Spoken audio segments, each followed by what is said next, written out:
Hey guys, yung Epson printer nyo ba ganito rin? Blinking. Tapos hindi na kayo makapag-print dahil yung inkpad nyo daw is umabot na sa kanyang limit. So let's go dito sa PC natin. So makikita nyo yan, pag nag-print kayo, ito yung lumalabas. Pag nag-print tayo, yan nalabas dito guys na service required. Anyway, yung aming printer dito is Epson L120 series. Yan yung model niya. Sabi dito, a printer's inkpad is at the end of its service life. Please contact Epson support. So, yan, hindi mo magagamit yung printer mo pag ganyan. Okay, so yan, error. Magpiprint sana ako ng play button.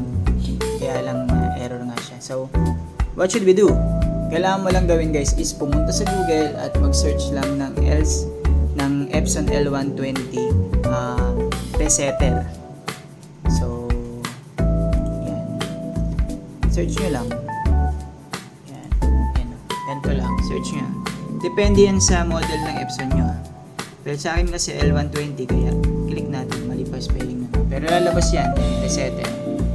Yan. So, yung pinakauna yun yung pinili ko which is ito siya. Then, click nyo lang yung download.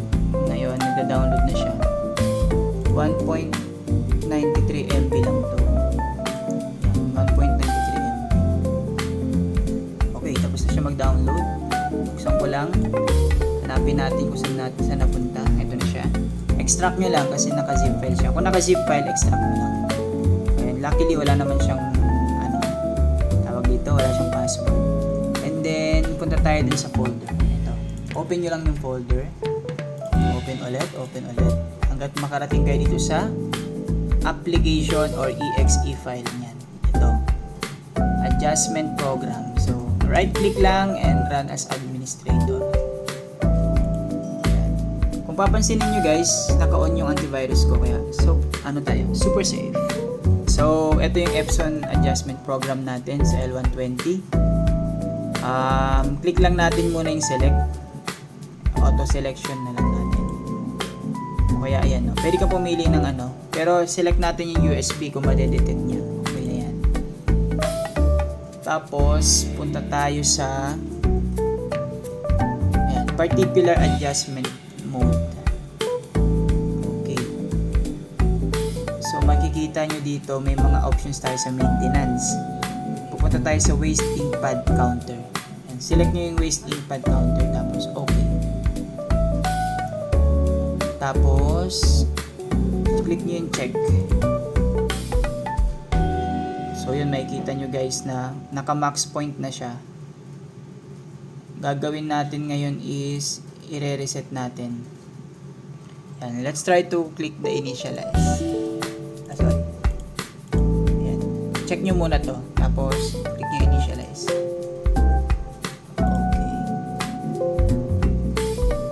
So, sabi dito, turn off daw natin yung printer. So, turn off natin. So, ito na yung printer. Patayin lang natin. Yan. One click lang sa power button. Yan. Patay na yung button. Patay na yung printer. Click tayo dito sa application. Okay. Tapos, please reboot the printer. Reboot na natin. Anyway, guys, huwag niyong kalimutan. Dapat nakakonect yan sa PC nyo or sa laptop. Ayan, nakakonect yan. Via USB. Ayan. Buksan na uli natin. Yan. Balik tayo sa PC. Click natin yung OK. Yan, nakakahilo, di ba? Yan. So, balik tayo sa printer. Makikita nyo guys, sa printer, wala na siyang nagbi-blink. Wala nang nagbi-blink na ilaw. Wala nang error, I mean. Tapos, pagbalik natin dito sa software, yan, nahilo na ba kayo? I-check ulit natin. Check. Okay, so makikita nyo guys, 0 point na siya. Ang max point kasi nito is 6,207 point. Pag na-reach nyo na yon, mag-error na kayo. So, kailangan nyo lang itong i-reset. O, diba? Nakatipid na kayo ng kulang-kulang 1,000 pag pinagawa nyo to sa labas. Feeling kayo ng 1,000 mahigit. So, depende sa printer nyo. Pero pwede nyo naman tong gawin. Pero hindi ko ina-advise na lagi nyo tong gawin. Kasi yung waste ink pad counter, napupuno po yan ng ink. So, kailangan nyo talagang buksan din yung Epson. Pag alam nyo puno na kasi aapaw yung inkpad na yun. So, yun lang guys. Kung may natutunan kayo sa video na to, sana naman wag niyang kalimutan na mag-subscribe o kaya naman ay mag-follow na dito sa akin TikTok. Yun lang guys. Thanks for watching. Bye-bye.